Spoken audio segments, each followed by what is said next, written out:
Oriente Médio em Revista. Um panorama do noticiário sobre o que acontece nos países da região.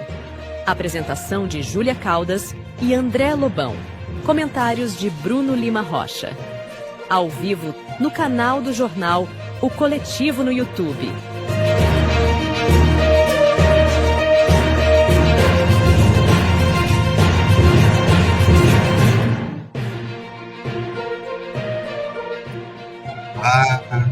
Boa noite. Eu sou Mohamed Ali e comigo está Bruno Lima Rocha. Nesta edição vamos acompanhar os acontecimentos do genocídio contra o povo palestino e o noticiário geopolítico do Oriente Médio.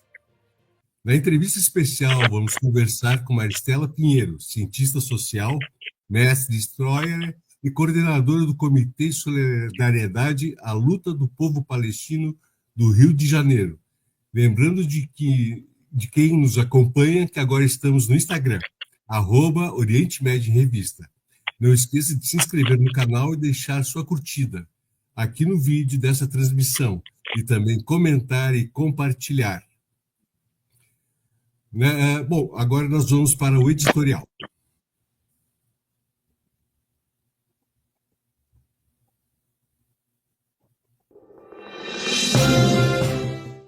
Agora, no Oriente Médio em Revista, editorial.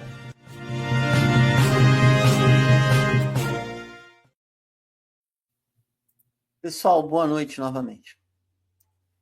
O cessar-fogo, se é que a gente pode falar em cessar-fogo, ele formalmente iniciou em 10 de outubro. Esse editorial, até olhei aqui de novo no calendário, ele está sendo rodado ao vivo no dia 21 de outubro.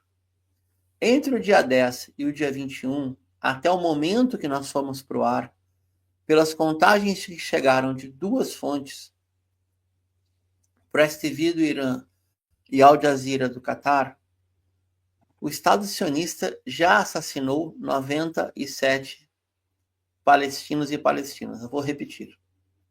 Cessar fogo. Violado mais de 8 vezes, com quase 100 óbitos do lado palestino.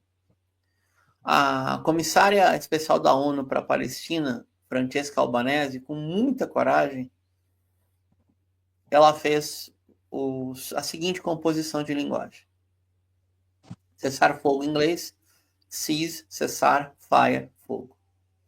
O lado palestino cessou, o lado sionista continua atirando. E atirando muito. Tem outra falácia que a gente precisa explicar, colocar com muita tranquilidade. Não é possível imaginar nenhum território sem alguma condição de ordem pública. Se a ordem pública vai ser autoritária, democrática, coletiva, eu sei que é um termo que no Brasil tem uma conotação equivocada de paramilitarismo, mas nas antigas a gente dizia se organizado por milícias populares, se organizado por forças de segurança, de organizações político-militares, o que for. Em Gaza, ao contrário da mentira sistemática da mídia oligopolista ocidental, que também circula no Brasil e fala português, nesta ordem de importância bélica, desde 2021, operando Hamas, Jihad Islâmica, Fatah, Frente Popular, Frente Democrática, numa coordenação comum. Esta coordenação não surgiu no 7 de outubro. Essa coordenação surgiu nos acertos prévios para a garantia das eleições gerais palestinas, que seriam em abril de 21, e foram canceladas porque houve uma decisão coletiva de se lançar numa campanha de guerra de libertação para impedir a limpeza étnica em Al-Quds, Jerusalém ocupada. Por isso houve a Operação Espada de Jerusalém, de abril e maio de 21. Então, quem é que vai organizar a ordem pública em Gaza? Vai ser o exército invasor? Vão ser as forças da OTAN? Vão ser gangues criminosas ou as forças político-militares legítimas do processo palestino e que assinaram o Acordo de Pequim por volta de julho de 2024. O Acordo de Pequim resulta em as 14 forças políticas palestinas, incluindo 2 que não são da OLP histórica, Hamas e Jihad Islâmica, acordam em criar um governo futuro de unidade nacional. E este governo se materializa na pré-lista de 40 nomes, na indicação final de 15 nomes que seriam a composição, seria a composição do governo, aspas, tecnocrático, composto 100% de palestinos, com 100% de apoio das forças políticas que assinaram o Acordo de Unidade Nacional. Quem é que vai governar Gaza? Na cabeça de Itamar Ben-Gvir, Netanyahu, Benjamin Netanyahu e demais assassinos sistemáticos. Mas o acordo implicava a desmilitarização do Hamas. Aonde está isso? O Hamas assinou isso? Que eu saiba, não. O acordo foi passo a passo. Primeira fase, segunda fase, terceira fase. E até o Trump abriu mão da chamada Riviera do Genocídio. E até o Trump disse, para encerrar o editorial, que...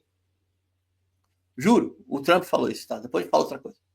Ai, que bom que o Hamas está tomando conta da gangues criminosos. É muito perigoso esse tipo de violência. É muito bom o trabalho de segurança do Hamas. O Trump é maluco, ele falou isso. Não porque ele mentiu, ele falou a verdade. Porque no dia seguinte ele falou, mas se o Hamas está armado ainda, eu vou mandar matar todo mundo. Este é o presidente dos Estados Unidos da América.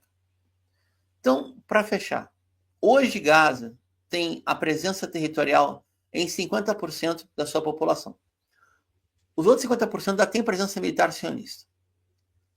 O avanço da expulsão de palestinos na Cisjordânia, ele é brutal, avassalador. É até maior que antes do 7 de outubro, que está acontecendo agora.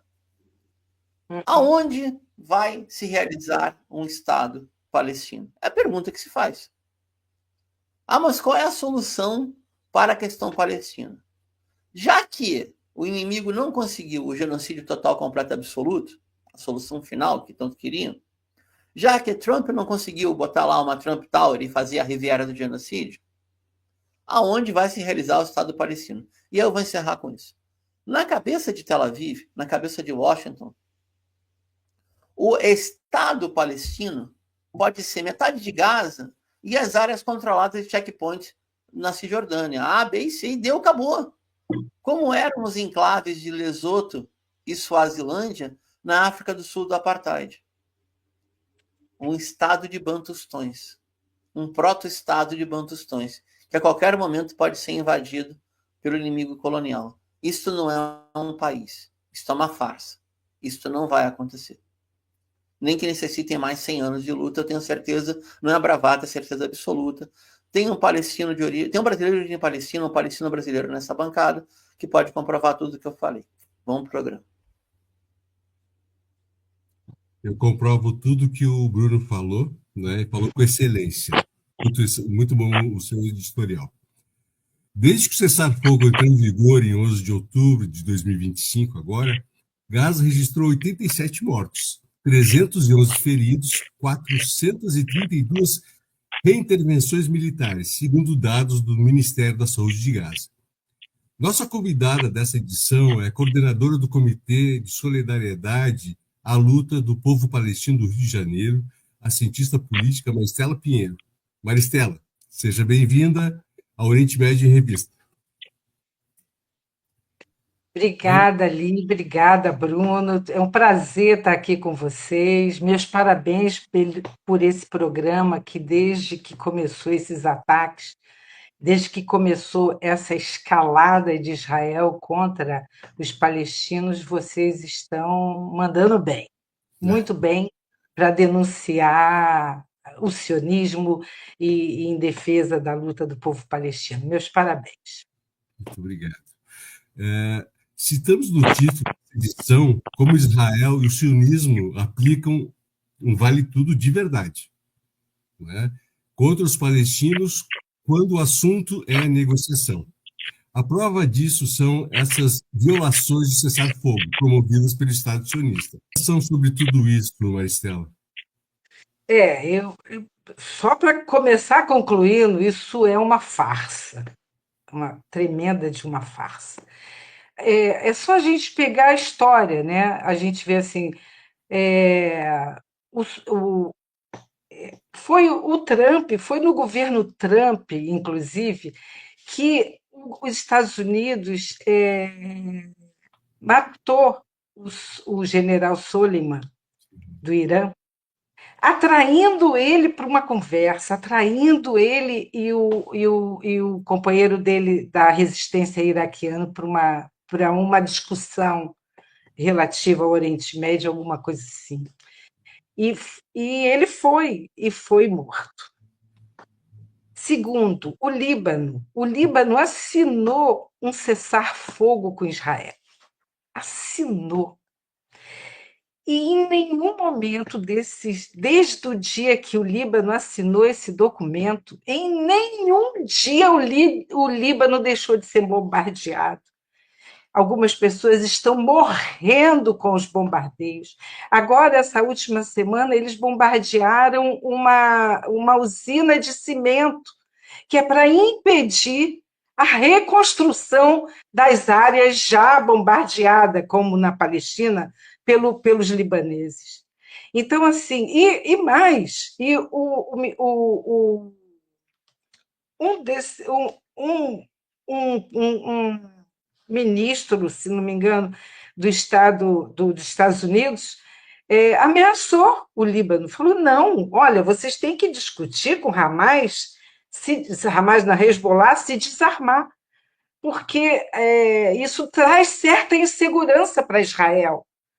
Então, soou, obviamente, como uma grande ameaça, dizendo assim: olha, ou se desarma ou Israel vai continuar fazendo o que está fazendo lá, ou seja, bombardeando diariamente a população do Líbano, né?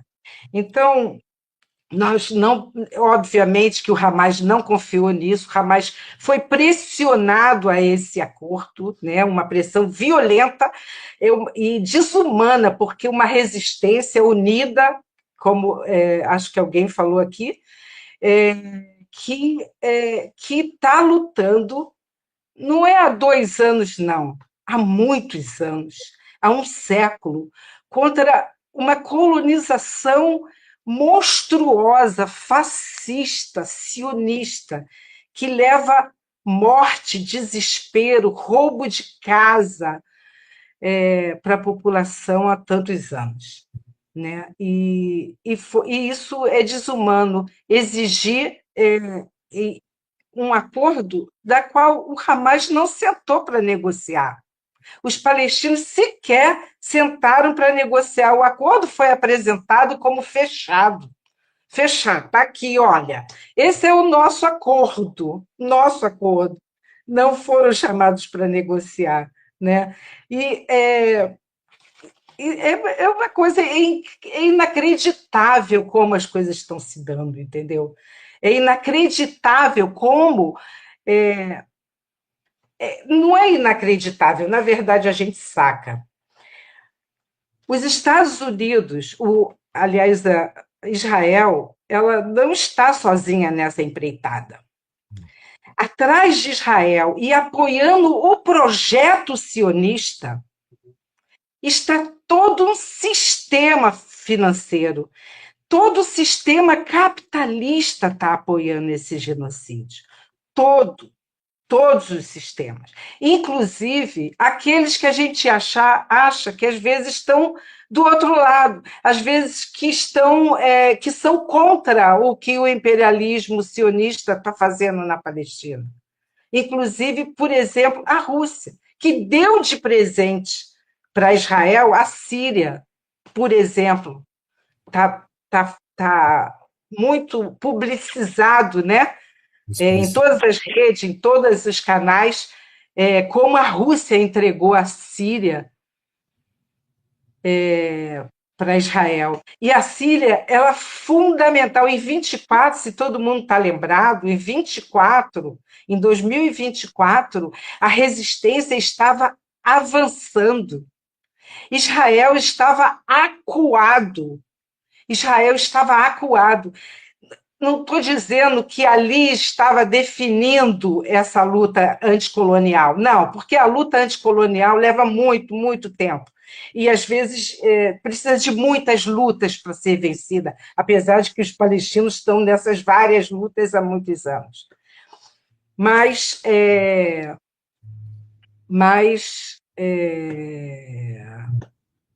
me perdi. Maristela, Eu você puxo é uma tanto assunto. militante. Ana, perfeito.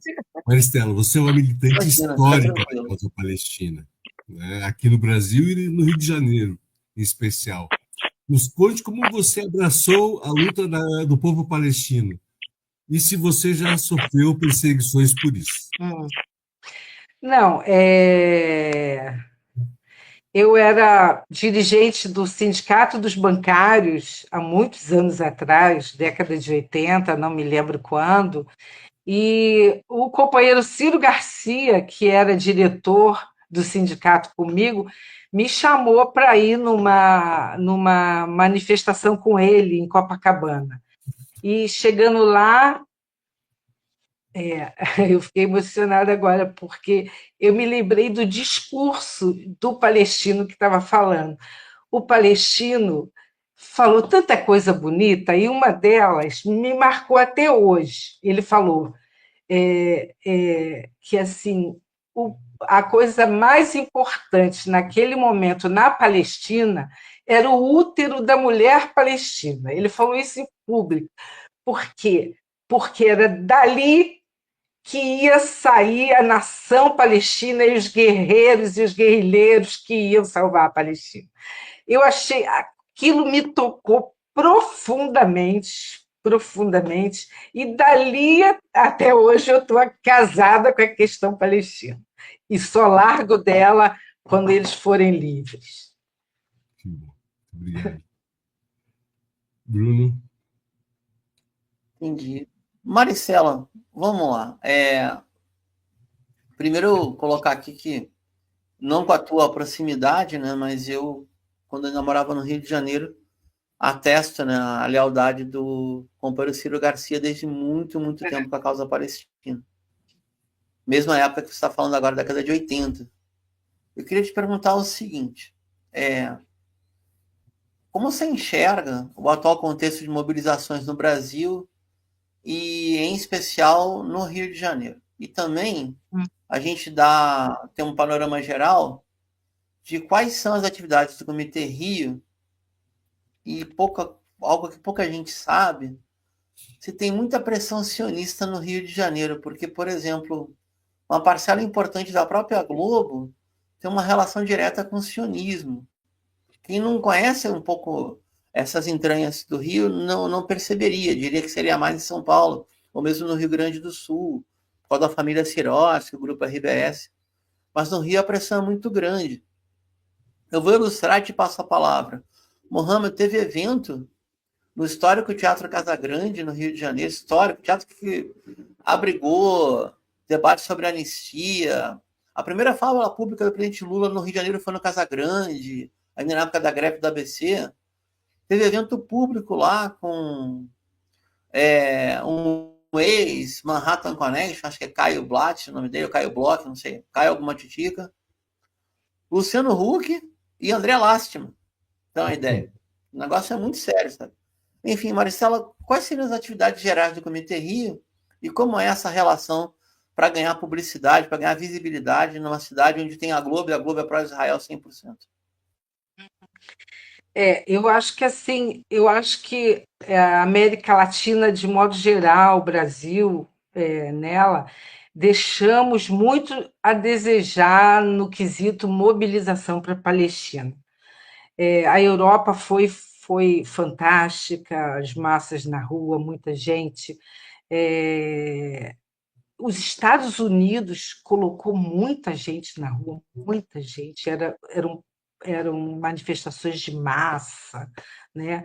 A Europa inteira, a ponto da Itália, a Itália fez uma greve geral pela Palestina. A Espanha as mobilizações obrigou o governo espanhol a recuar das suas posições com relação às relações com Israel. Então, assim, a questão palestina assim, ela conseguiu mudar, na minha opinião, ela conseguiu mudar um pouco a correlação de forças mundial do ponto de vista das lutas, das mobilizações dos povos contra o sistema capitalista, opressor, com tudo, enfim. Ela mexeu isso tudo, a luta palestina mexeu isso tudo. Aqui no Brasil, nós não conseguimos muito isso. Nós pegamos um pouco dessa quintura, um pouco dessa influência mobilizadora, mas a gente não foi fundo.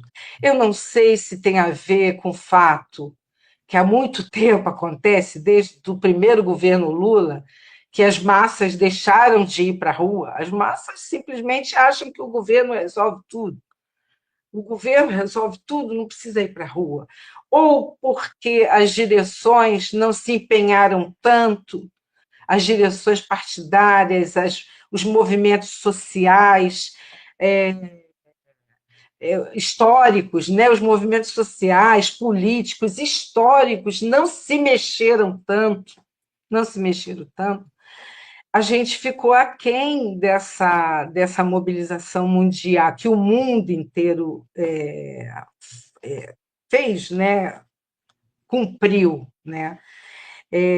Então, o Rio, eu acho que São Paulo foi melhor, obviamente, porque também tem um monte de coisas, né? Que a gente sempre faz comparação Rio e São Paulo, isso é sempre um assunto de uma conversa, né, entre militantes de Rio e São Paulo. São Paulo tem uma população muçulmana muito maior, empenhada. São Paulo tem a Avenida Paulista, que sábado e domingo fica lotada de gente, passeando, andando, vendo o que está acontecendo na cidade. O Rio, nós não temos isso, nós não temos uma massa de muçulmanos, são bem poucos, e também não temos uma avenida, as nossas avenidas principais aqui ficam desertas no fim de semana, né? E então a gente a gente não parou de fazer mobilização, é importante que se diga. Sim. Em nenhum momento a gente parou de ter reunião, ou era de 15 em 15 dias, que uma semana reunião, outra semana atividade de rua, uma semana reunião, outra semana, 2 anos seguidos que a militância e o comitê se caracteriza por quê? Por uma frente de forças políticas de esquerda. Né? E eu tenho muito orgulho disso, porque foi assim que esse comitê nasceu no final da década de 80, na CUT, foi uma das primeiras coisas que a CUT ajudou a construir, né? Quando a jovem CUT, e ela nasceu com todas as forças de esquerdas, todas. E nós conseguimos manter isso até hoje, mesmo quando nós tivemos muita encrenca entre nós, muitas divergências políticas, por exemplo, com relação à Síria. Nós tivemos, nós rachamos, as pessoas, enfim, nós ficamos afastados durante muito tempo. E foi a luta do povo palestino que unificou de novo o conjunto da esquerda para lutar contra o sionismo, superando nossas diferenças. Elas existem? Claro que existem, mas a gente sabe tratar elas de modo que não atrapalhe a luta, a nossa solidariedade à luta do povo palestino no dia a dia no Rio de Janeiro. Perfeito. Gente que está ao vivo, por gentileza. Fica à vontade, vamos comentar, vamos compartilhar, né? Perguntas para a Maristela, para o Bruno, para mim, fiquem à vontade, comentem à vontade. Uma das coisas que eu queria dizer, Maristela, é que houve um despertar muito forte, né, nos Estados Unidos, na Espanha e na Itália e em outros países, pelas classes trabalhadoras e pelos oprimidos, porque existe um espelhamento, um entendimento de que a luta palestina é a luta unificada, é a causa de todos os povos e todos os trabalhadores, e é uma causa justa. E eles se levantam. A esquerda aqui no Brasil, não só a esquerda, como a direita, a centro-direita, né, os sindicatos e demais instituições, elas podem se manifestar a favor da Palestina porque é uma causa nobre, é uma causa justa contra um sistema cruel e genocida. Né? E eu te pergunto, Maristela, até porque os sindicatos eles têm uma larga trajetória de movimentos populares aqui no país, né? Como você tem visto a atuação dos sindicatos de trabalhadores em relação à causa palestina? Nada boa, muito ruim mesmo, no Brasil.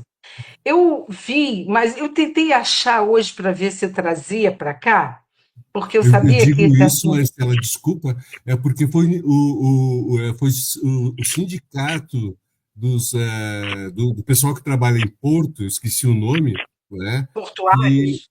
isso, dos portuários, lá em Gênova, que liderou a greve geral na Itália. Né? Esse Aham, sindicato. aham, E o aham. Sim, nosso sim. manifesto. Então, eu li, eu tô querendo buscar onde que eu li, num dos sites de fora que eu li, que havia também essa reclamação de uma ativista que escrevia a matéria sobre a pouca participação dos sindicatos. Não sei se foi na Europa, eu acho que foi na Europa. E aí eu fiquei intrigada com isso, e eu queria até depois, a gente precisava pesquisar como a Europa foi um destaque bem grande com relação à solidariedade internacionalista, valia a pena depois a gente verificar se quem chamou foram os movimentos sociais, comitês formados no dia a dia, ou se tinha participação dos sindicatos, que valia a pena ver isso.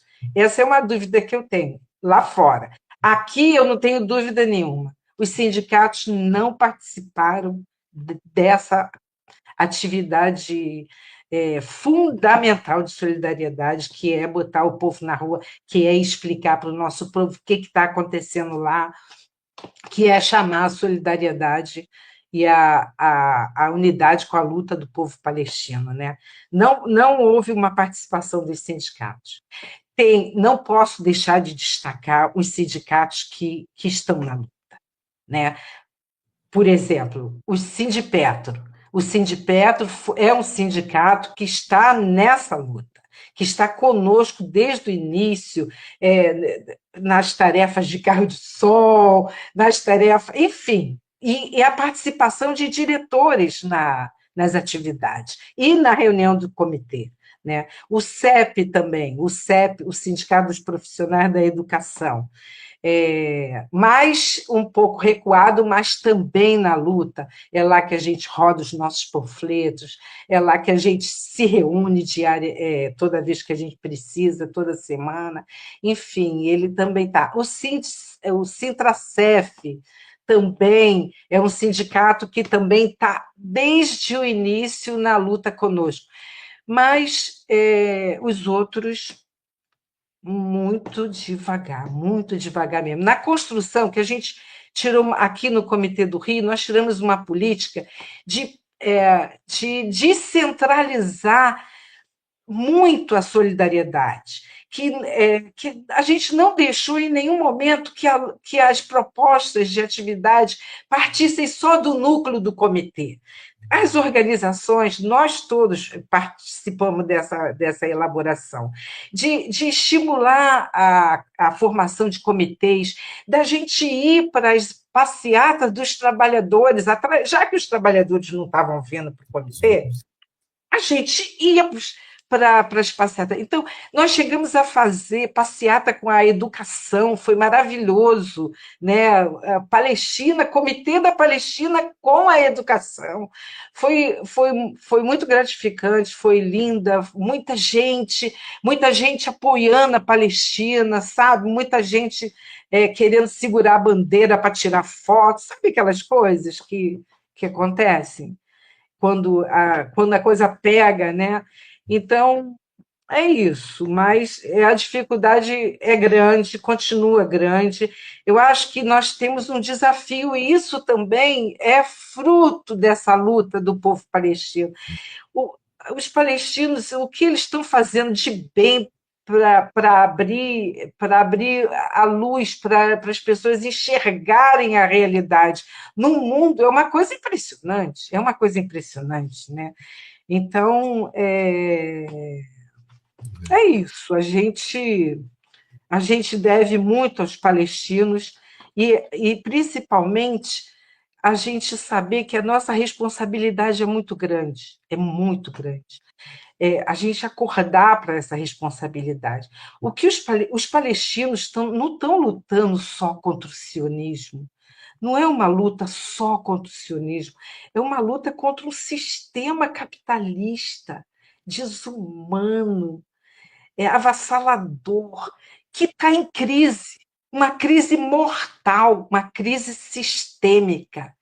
E para arrancar as riquezas que eles precisam para se manter e manter as suas lucratividades, manter sua taxa de lucratividade, eles precisam muito de dominar áreas, principalmente as áreas ricas, como a Ásia Ocidental, como o Oriente Médio, como a Palestina, como a Síria, como o Irã.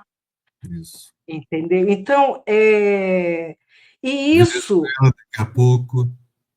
E, sim, Venezuela daqui a pouco. E eles têm pouco tempo, eles sabem disso. Porque o grande hegemon, o império americano, sionista, está numa crise vergonhosa. Segundo uma reportagem que eu vi, o jornalista garante que tem mais gente nas ruas dos Estados Unidos do que no Brasil, morando na rua. 3 vezes mais, ele fala.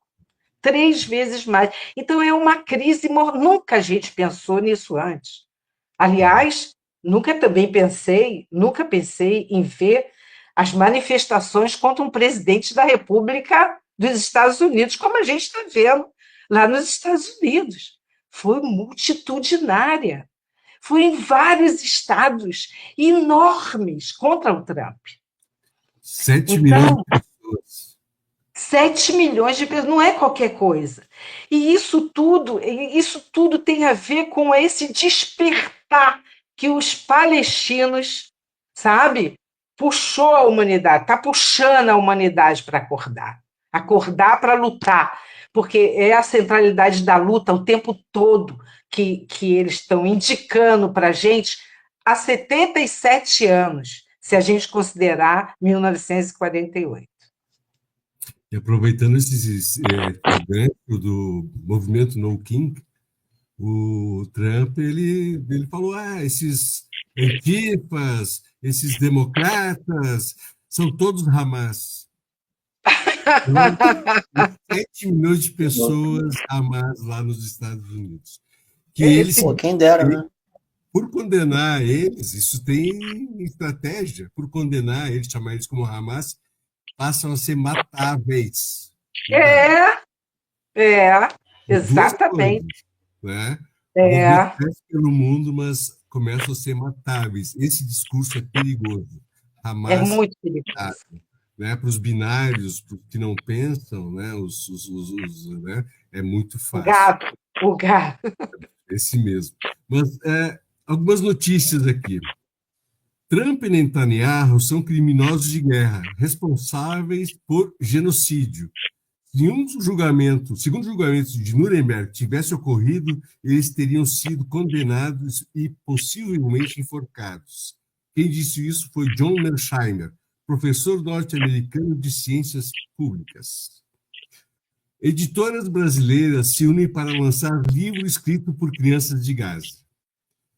18 editoras brasileiras se uniram para traduzir e lançar no Brasil o livro Não Vou Escrever Poesias e outros textos, escritos e ilustrados por crianças palestinas de Gaza. A iniciativa batizada de Editoras pela Palestina tem o objetivo de sensibilizar as crianças e adolescentes do Brasil sobre a situação da Palestina.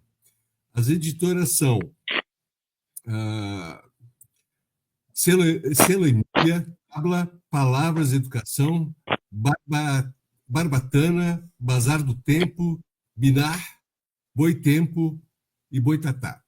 Casa das Letras, Coixote, Lumiar, Padaria de Livros, Periópolis, Pó de Estrelas, Quelônio, Solis Luna, Veneta e WHF Martins Fontes. Muito obrigado a essas editoras. Também gostaria de falar aqui, né, um relatório do Knesset, que revela uma tsunami de cidadãos escolhendo deixar Israel nos últimos anos. A população de Israel diminuiu 29.700 cidadãos devido à emigração em 2023, 58.600 pessoas em 2024 e até agosto desse ano, 36.900 israelenses, disse um membro do Centro de Pesquisa de Informação do Knesset. Fazem bem em abandonar esse Estado sionista e genocida. Né? Bom, você é uma militante de esquerda, com engajada na militância. Há várias visões diferentes da esquerda brasileira sobre o que acontece na Palestina há quase 80 anos. Com a ocupação sionista, a esquerda, ela vê isso, ela enxerga isso, os 80 anos da ocupação sionista? Não, eu acho que não. Eu acho que a Palestina é uma coisa que unifica muito a esquerda. Acho que, inclusive, eu não estou lembrando agora se tem alguma organização que pensa diferente do processo histórico, que é bem claro, né? Não tem como. Tem diferenças, algumas diferenças e nuances com relação à questão de um Estado ou dois Estados, que hoje eu acho até que as pessoas nem colocam mais, porque a luta na rua, no mundo inteiro, é pela Palestina do rio ao mar, ou seja, um Estado para todos os povos, para os povos que vivem lá. Um Estado só, a Palestina. Então, eu acho que assim, na Palestina nós não temos muitas diferenças, não. Poucas, muito poucas. Existe alguma, sim, diferença, mas não é na esquerda. Não é na esquerda. Nós temos a diferença de grupos, até de descendentes palestinos, que apoiam o Fatah, a autoridade palestina, enfim, nós temos diferenças. A esquerda inteira tem, alguma parte da esquerda não se incomoda, outra parte, sim, se incomoda com as posições e com as atitudes deles lá na Palestina. É que a gente percebe, às vezes, que tem uma esquerda vista grossa, né, ou desinformada com a opressão e a ocupação. Né? Digamos, uma esquerda sapatênis, né? Mais voltada à Europa do que aos problemas populares. Né? Por isso essa pergunta. Sim, é verdade. Assim, eu digamos assim, do ponto de vista do envolvimento na solidariedade internacional, um setor da esquerda deixou muito a desejar mesmo. Não participou. Ou, quando participou só de modo burocrático, de modo protocolar. Né? Nós tivemos organização que saiu no meio do processo com discurso. Ele levantou e, olha, eu não venho mais aqui porque eu sou contra que vocês exijam que o governo Lula rompa com Israel. Teve organização que levantou e falou isso. Sou contra que esse seja um eixo da pauta do comitê. E uma organização teve a coragem de fazer isso. E todas as outras organizações que estavam na reunião falaram: não, nós não vamos abrir mão disso não dá para abrir mão, entendeu? Isso significa você ser conivente com o genocídio, é você assinar, é uma vergonha, seria uma vergonha isso, a gente fazer parte do genocídio, né? Fazer parte da história do genocídio com apoio do Brasil a Israel, que é uma vergonha, né? Que é uma vergonha. É uma vergonha a gente continuar vendendo petróleo para eles, a gente comprar armas deles. É uma vergonha. Mas, enfim, a gente segue. Bruno? Maricela, me ocorreu agora uma comparação. Eu queria te ouvir. Você tem experiência no Rio de Janeiro? Há 2 anos atrás eu tive num evento em escola estadual aí. Um convite de um colega professor de história, eu estava morando no Rio ainda. Evento para o ensino médio, né? E aí, como é que a gente vai poder fazer a comparação do que ocorre na Palestina? E aí eu lembrei do exemplo de remoção de favela como limpeza étnica. Eu dei o exemplo particularmente, não foi para pegar no pé não, foi exemplo mesmo, que no entorno ali da sede do Clube de Regatas do Flamengo, que não era o Flamengo, era na Gávea, ficava de um lado o Parque Proletário e do outro a Praia do Pinto, e ambos foram removidos. A Praia do Pinto, inclusive, com incêndio criminoso em 69, e depois, por uma estranha coincidência, Mohamed, essa história circula pouco fora do Rio. Olha que coincidência. Tem uma área favelizada, num bairro valorizadíssimo, e por coincidência, depois que toda a favela pega fogo e as pessoas são removidas para lugar distante, se erguem vários edifícios cuja maior parte dos proprietários são oficiais militares. E era a plena ditadura. É tudo coincidência, né? É uma ironia, muita óbvio, né? coincidência, muita coincidência. Pois é. Aí eu queria realmente te ouvir. Você considera essa comparação válida? Não de colonialismo, porque não é o caso, mas de limpeza étnica e desterritorialização. É óbvio que É uma sim. pergunta para ti, Marcelo. Sim, é óbvio que sim. Eu acho que porque assim a doutrina, né, de segurança do sionismo, ela é pulverizada no mundo inteiro, no mundo capitalista inteiro. É a mesma doutrina. E nela, os pobres são rejeitados, assim, são os que vão ter que sair do lugar, vão ser os corpos que serão assassinados, que serão violentados. Essa é a doutrina, é uma doutrina supremacista, racista, e que está em todo o corpo policial, todo o corpo das Forças Armadas, todo o corpo de todo o Estado capitalista. Essa é a doutrina. Por isso que, assim, a luta de solidariedade, a luta do povo palestino, né, ela coloca para a gente a gente meio de frente para o espelho. Amanhã, se o capitalismo está numa crise e amanhã eles precisam, por exemplo, da Amazônia, esse lugar será que a Palestina será aqui. E eles farão a mesma coisa. O que, na verdade, está acontecendo, por exemplo, a gente vê assim, meu Deus, um Estado capitalista mata outro povo, comete crimes de guerra, crimes contra a humanidade, direitos humanos vai para, sabe, não existe mais e não acontece nada. não acontece nada. A gente fala assim, ué, mas quem escreveu os direitos humanos? Quem escreveu esse arcabouço de direitos para a humanidade foram eles mesmos.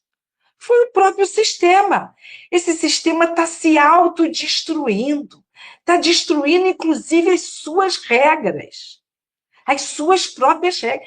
Os direitos humanos não são uma invenção de um planeta comunista, é de um planeta capitalista. E eles estão destruindo as suas próprias regras. Aí, o espelho é o seguinte, tá? E o que isso coloca para a gente?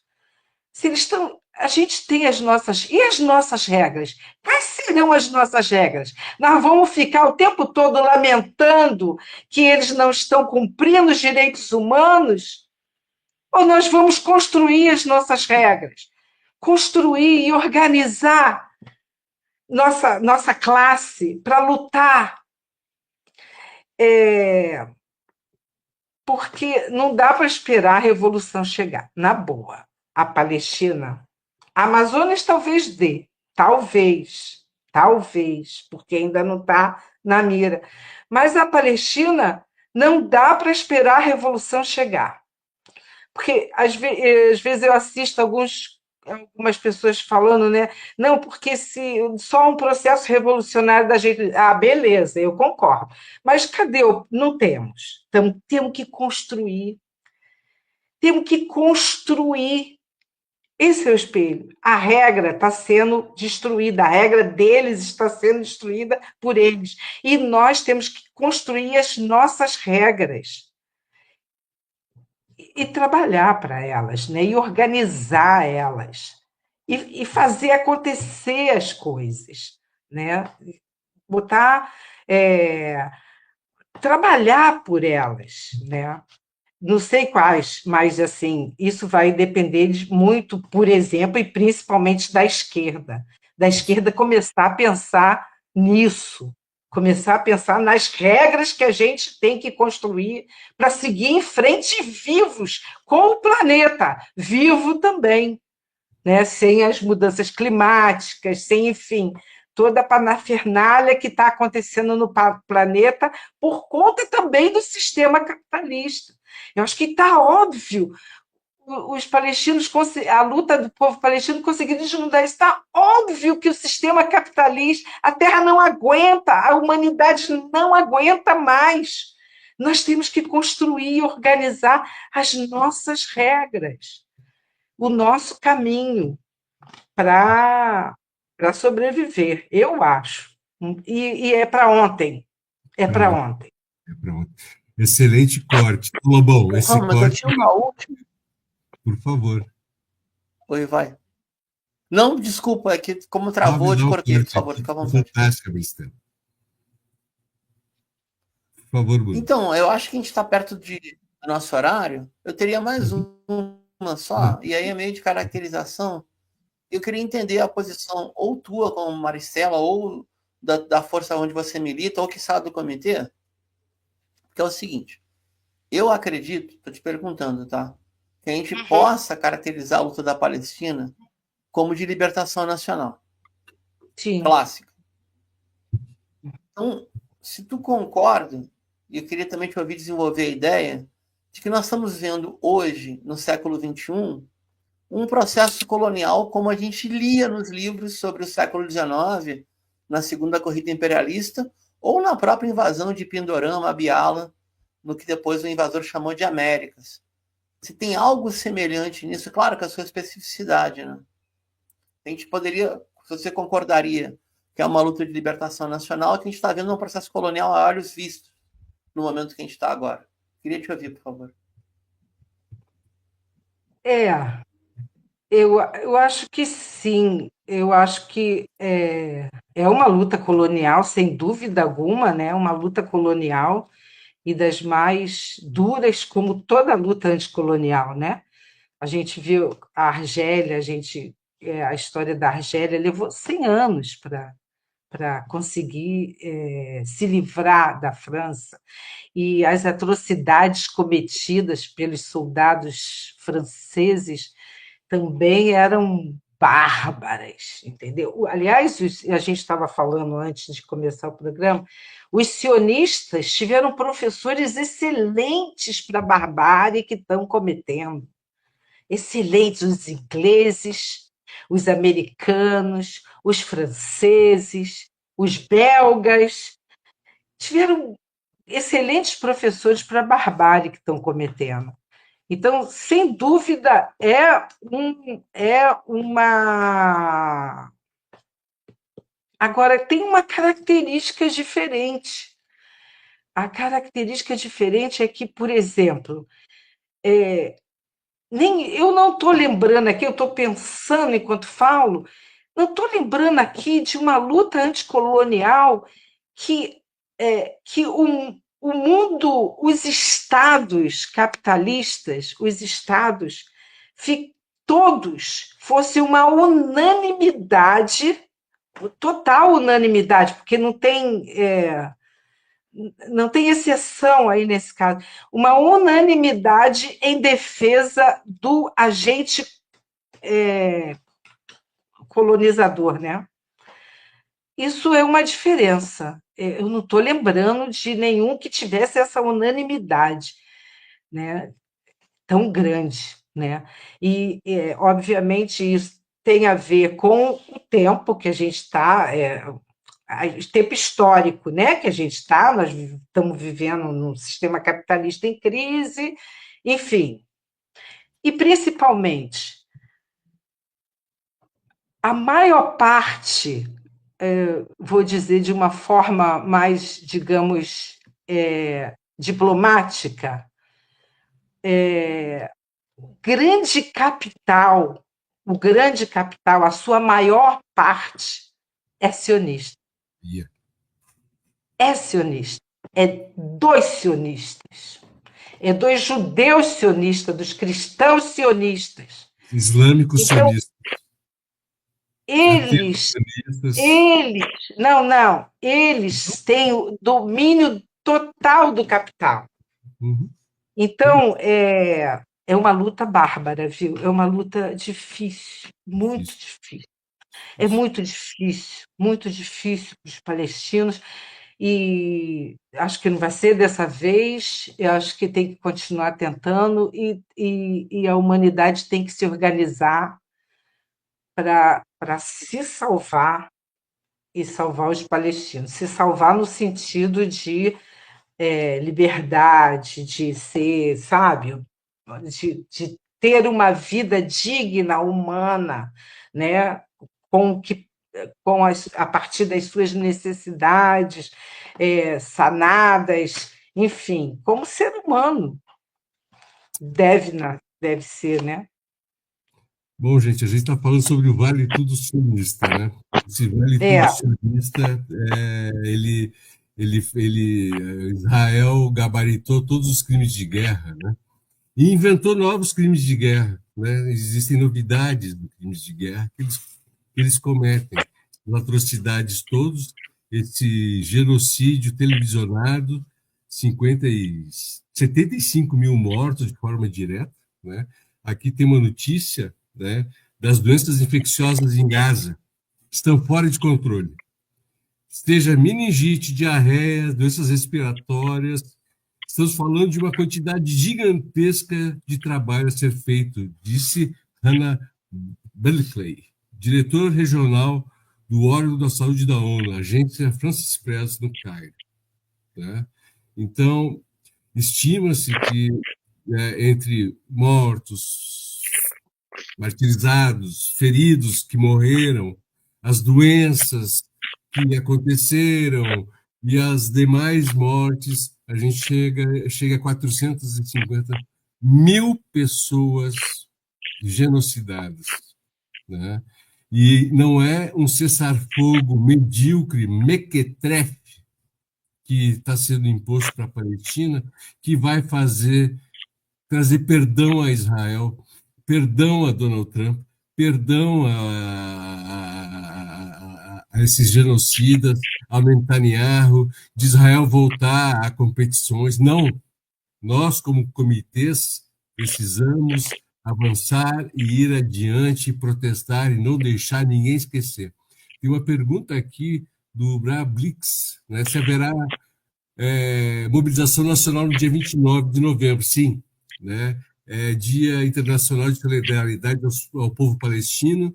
Todos os comitês do Brasil estão engajados em fazer alguma mobilização, algum evento público, ou, né, de uma forma independente, mas dia 29, todos na rua, né, dos comitês. E só para fechar, Bruno, depois eu gostaria dos teus comentários finais, né? Foi descoberta uma pista misteriosa em uma ilha próxima ao Iêmen, provavelmente por forças anti-Houthis. Ninguém assumiu a responsabilidade do projeto, mas embarcações e caminhões ativados nas proximidades pertencem a empresas dos Emirados Árabes, né? Então, só para expandir um pouco mais, né, o nosso debate. E, Bruno? Não, fechar com a companheira, nossa convidada, né? Já tem quase uma hora de programa, né? A meta é fechar uma hora para reprodução. A gente agradecer a presença da Maricela. Se pudesse nos dar algum adianto o que puder, né? Da agenda do Comitê do Rio de Janeiro. E também, aí serviço, né? Como é que as pessoas podem fazer para se aproximar do Comitê do Rio de Janeiro? Obrigada, Bruno.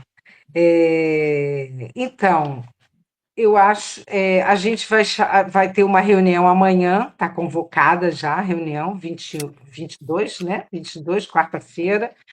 Nessa reunião, a gente vai fazer uma discussão que a gente não faz há muito tempo, de conjuntura política, né? Balanços e perspectiva, tanto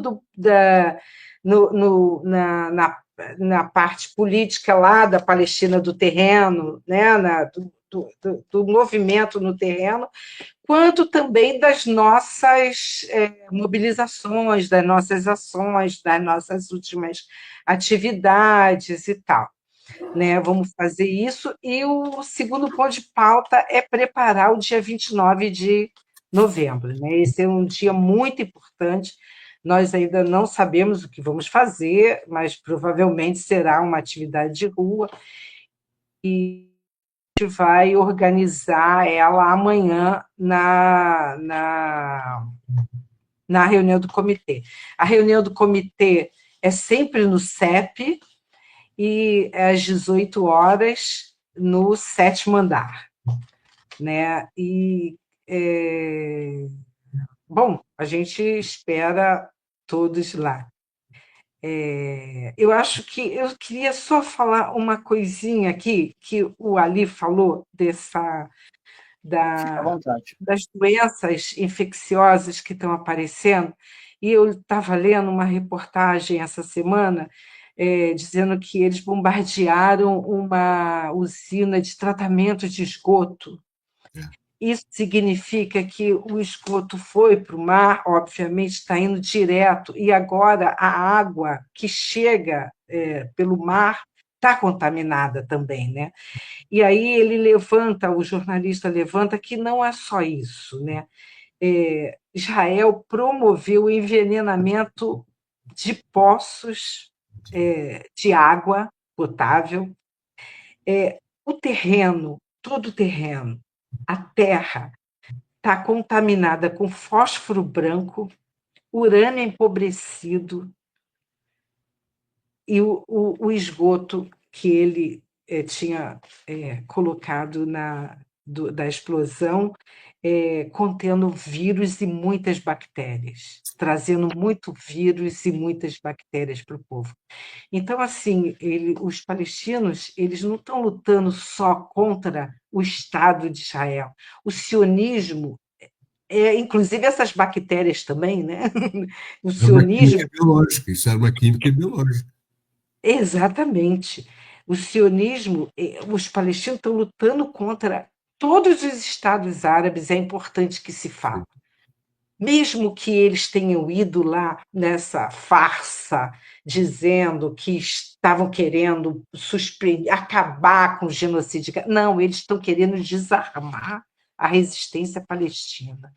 E isso os palestinos têm muito claro, muito claro. E os seus povos também têm muito claro. Os povos árabes estão vendo a atitude de todos os Estados árabes. O Catar, com aquela carinha de bonzinho, que foi bombardeado, coitadinho, claro que ele sabia que ia ser bombardeado, óbvio que ele sabia, só otário que acredita que o Catar não sabia que ia ser bombardeado, óbvio que foi.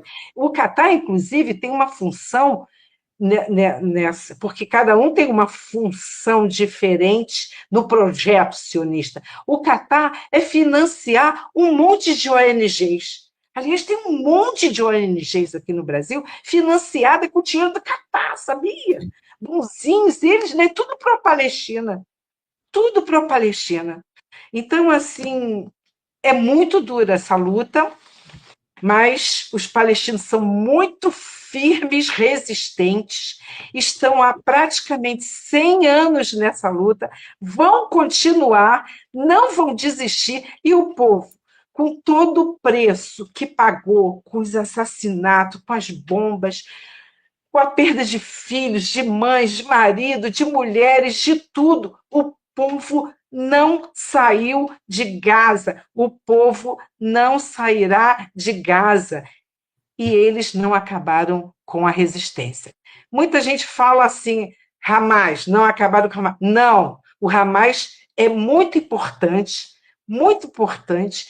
A gente tem o maior respeito pelo Hamas, é a principal resistência do povo palestino, mas eles não estão sozinhos. Com eles estão 16 forças firmes, com arma na mão, para defender o seu povo. E agora, contra 3 gangues do ISIS que Israel colocou lá dentro. 3 gangues do ISIS que Israel colocou lá dentro. Tanto para matar, foi a mesma que matou esse jornalista muito simpático, um jovem jornalista muito simpático, foi uma gangue dessas que matou o jornalista. E o Hamas, a gente acaba repetindo a resistência, mas é o Hamas que está lá em Gaza, principalmente é o Hamas. E a outra coisa que eu não posso deixar de falar, a Cisjordânia, acho que um de vocês citou, mas a Cisjordânia está vivendo momentos terríveis também. As pessoas estão, os exércitos chegam, invadem as casas, expulsam as pessoas, dizem que agora a casa é sua, é deles, e as pessoas têm que ir para a rua. Estão prendendo a juventude masculina, principalmente, prendendo crianças, estão tocando um terror na Cisjordânia. E no Líbano também, e no Irã também. No Irã, é a Mossad que está investindo para ganhar mais gente lá dentro, para tentar fazer uma revolução colorida, tipo alguma coisa uma guerra híbrida com o Irã, né? Porque até agora eles ainda não têm capacidade de enfrentar, porque senão já tinham enfrentado o Irã de novo. Mas eles vão enfrentar, eles vão bombardear o Irã. Eles estão numa crise econômica muito grande, eles estão no desespero e eles estão sem tempo. Eles precisam resolver esse problema o mais rápido possível da crise financeira deles e destruir completamente qualquer reação a Israel.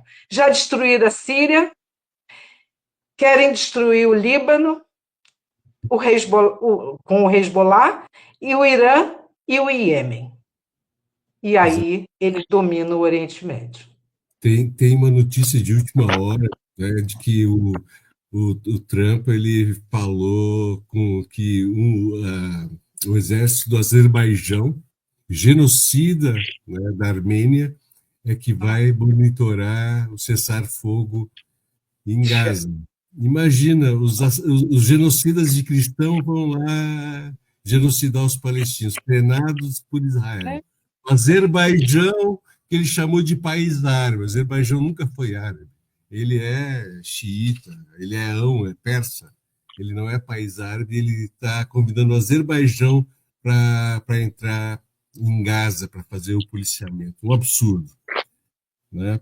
E pegando também o último ganchinho seu, da Cisjordânia, teve um vídeo que viralizou de um rapaz, o exército israelense, né, liderando colonos em emboscada brutal contra os palestinos, eles saindo com paus e pedras e atacaram uma mulher, parecia uma senhora idosa, e outros jovens. Né? Um absurdo. Né? E o exército acompanha, nada se faz. Esse é o caráter, né, da sociedade doentia sionista de Israel. É uma sociedade doente. No outro dia eu estava vendo também que numa academia de ginástica, onde moças, jovenzinhas, fazendo ginásticas tão simples, comum, né? Cantando uma música que falava em massacrar o povo palestino, em matar o povo palestino, chamando como sub-raça. Uma coisa impressionante. Essa sociedade é uma sociedade doente, totalmente doente. E nós temos que também nos preocupar com isso, porque essa serpente aí, isso já é uma serpente, não é mais o ovo, são as várias serpentes sionistas. Ela tá em expansão. A serpente está andando pelo mundo. Essa serpente, e a gente precisa arrancar a cabeça dela. Bruno, mais alguma coisa, Bruno?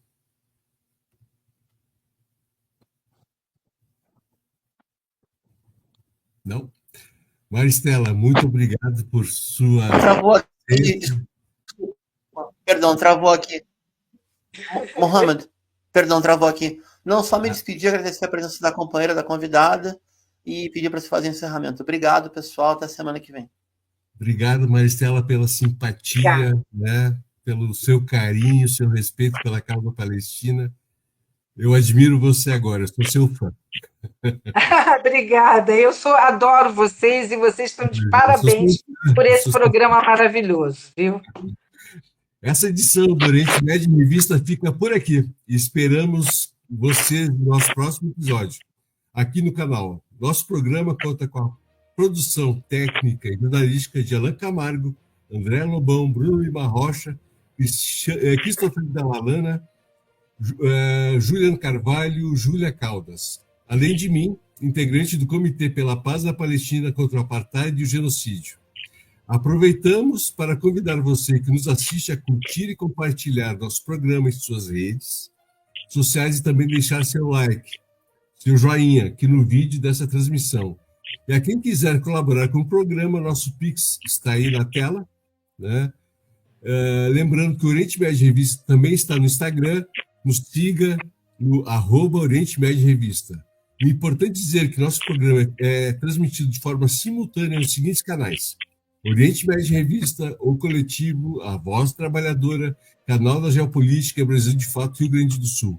E também aos sábados nos canais da revista Fórum. O Oriente Médio Revista é uma realização do Instituto de Cultura, Comunicação e Educação Popular, ICEP. Boa noite e até a próxima.